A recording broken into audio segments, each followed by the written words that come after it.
All right, so we're looking right now at the extra credit that you can add on top of your test.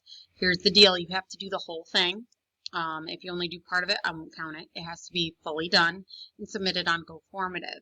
You'll see this on GoFormative. I have it right here because it's a little easier for me to see and for you to see without doing like a split screen type thing. All right, so what you're going to look at is you're going to list time periods where bedrock formed in New York State from oldest to youngest. So 1 would be the oldest, 8 would be the youngest. You will have to look at this page right here, page 8 and 9, to find the information. And then list the 2 periods where sediments deposited in New York State from oldest, number 1, to youngest, number 2. They're going to have different numbers on the GoFormative. All right, so for number 3, you're going to have a multiple choice of either igneous, metamorphic, or sedimentary rock. You need to list what types are found in Niagara Falls, Oswego, Utica, and Mount Marcy. And you're going to find that information on that page right on page 2, this one. And then what geological period, so page 8 and 9, along with from page 2, or just looking, actually you can just find it on page 2.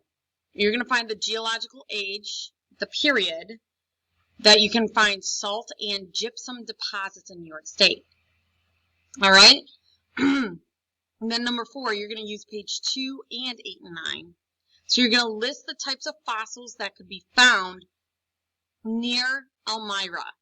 So you're going to find Elmira on this map, figure out what period. Then you're going to go to page 8 and 9, find the period, go over and look for the fossils. Now, here's the deal with that. The fossils they're represented by letters. And you are going to start from left to right. So number 16 is all the way to the left. You're going to start on that one. You're going to write down the word all the way to number 25, which is going to be all the way on the right of page 9.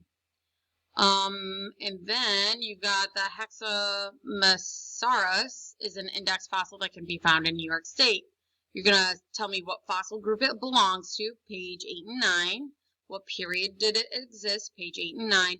And where in New York State, give a city where you might find this fossil. So once you have the answers to these first 2, you can then go to page 3 to get your answer. All right, fossil footprints of a Cleophysis dinosaur have been found in the bedrock closest to which New York's location. So you're going to look for Cleophysis on page 9, find the age, page 8, and then you're going to flip to page 3 to find the nearest city. Would you find any fossils at Old Forge? You're going to explain why or why not. All right, and that you can probably find on Old Forge can be found on page 3. All right, so now we have 2 rock outcrops. And what you're going to do is you are going to identify these. This one's a little bit tricky. Look for the darker colored fossil. You're going to tell me the fossil name, the group it's in. So the name you can find at the bottom of 8 and 9. The fossil group you can find on page 9. Epoch and period, page 8. Location. So here's the big thing. You're going to find the time period. Then you're going to flip to page 3 to find where it typically is. And then you're going to find on page 2 the location. All right? So you're going to look at page 2, this one right here, and you're going to give me a location or a landscape. Once you do that for all of these, you obviously won't have to do the one for right here, but which layers are the same? So which of these layers are the same, and how can you tell? Of the rock layers E and F, which one's oldest? Explain using the diagram. What is the correct sequence of rock layers from oldest to youngest? Right.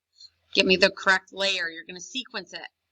To sequence, all you're doing is moving the boxes so that the oldest is, you're going to show me oldest to youngest. Oldest is on the top, youngest is on the bottom. So it's like a flip-flop. Remember, 1, 2, 3, 4? That's how you're doing it. And what law of stratigraphy helped you determine the rock sequence? Give me the law. If you didn't know any of these laws, how would fossils help you determine the sequence? And then, last but not least, which two layers can you find in between? Can you find that, in between which two layers can you find the unconformity?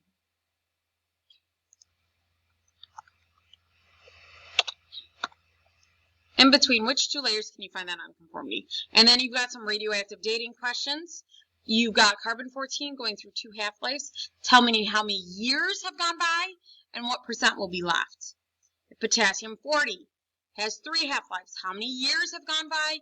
And my hint for this, use 10 to the 9th, leave it there, and just fix the numbers in the beginning. You can leave it 10 to the 9th or 10 to the 10th if you have rubidium or uranium. Okay, so give me the percentage.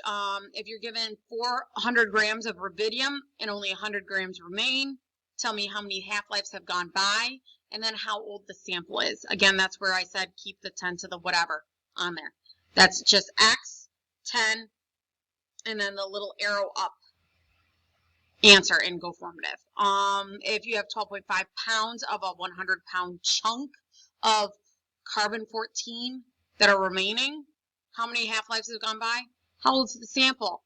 Here's a hint. Those cutouts might actually come in handy. Last but not least, you got 2 more.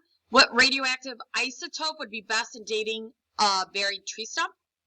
And then the oldest rock on Earth. Last but not least, why would carbon-14 dating not be a useful way to date Cleophysis fossil? You're going to tell me why. And so you're going to answer all of these questions and hopefully get all of them correct. If you have any technical issues, please come to ask me. I will only grade after you submit. I'm not going to look at any of the answers until you submit. I will help with technical issues, all right? I hope you do your best, and good luck.